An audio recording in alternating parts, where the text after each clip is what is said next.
qui est venu de Pologne, et toujours en compagnie du petit David.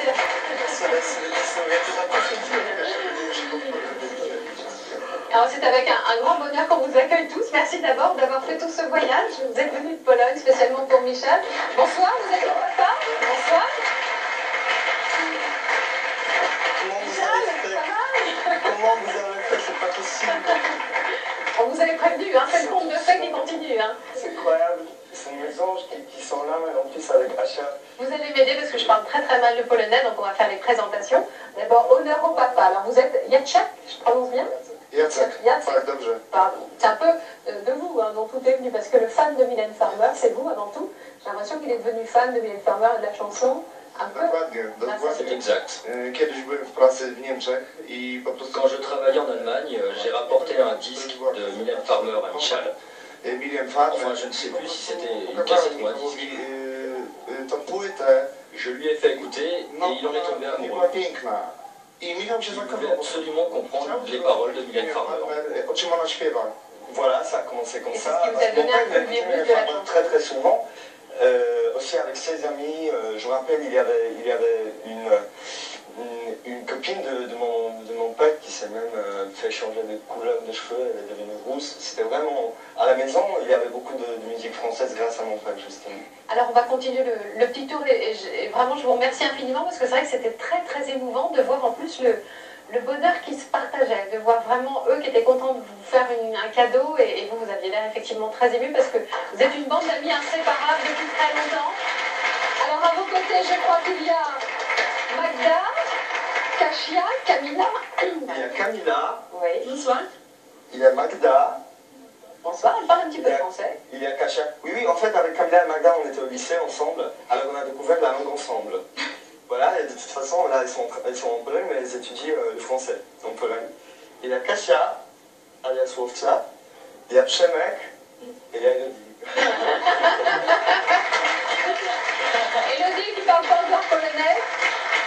Alors, vous parlez beaucoup de votre amour de la France, votre amour du français. Vous vous rappelez de cette personne qui vous a donné l'amour du français? Je crois que ça s'est produit en deux parties. Mes premières impressions, c'était la musique française. C'est celle-là qui m'a permis d'aimer le côté très poétique, la mélodie de la langue. Et évidemment, tout l'aspect difficile de l'apprentissage, ça veut dire l'école, les cours. Et voilà, je crois que c'est ma prof de français qui m'a permis d'aimer ce côté un peu pénible aussi. Est-ce que cette prof de français s'appellerait par hasard Beata? Oui. Est-ce que vous pensez qu'elle est en ce moment en Pologne? Normalement, oui. Normalement, oui. Eh bien, comme ici ça ne se passe pas normalement, elle est avec nous, elle était en coulisses, et la voici sur ce plateau. C'est Beata, notre prof de français.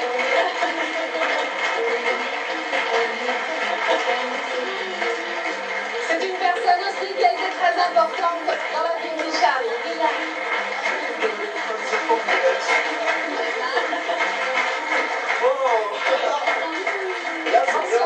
Bonsoir Beata. Bonsoir, ça va bien? Oui, merci. Bah oui, c'est ma prof de français. Ça fait très longtemps que je ne l'ai pas vue, elle est toujours aussi belle. Merci. Je vous vois très ému, presque tremblant. Est-ce que de voir toutes ces personnes autour de vous, ça vous rappelle quelle période de votre vie? Ça me rappelle ma vie.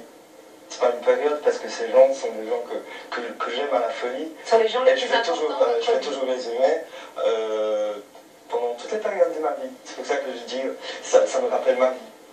Qui est belle, hein.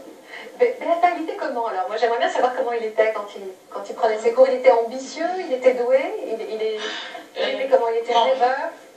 Je peux dire que je pense que vous vous en doutez, il n'était pas comme les autres. C'est-à-dire, il était très motivé pour le français dès le début. J'ai vu que c'est quelqu'un de spécial.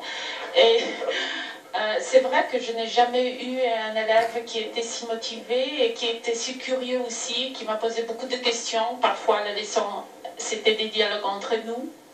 Je dois avouer, bon, mais il était extraordinaire, très ambitieux s'il s'agit du français. S'il s'agit d'autre chose, peut-être un peu moins. Mais... Je comprends pas.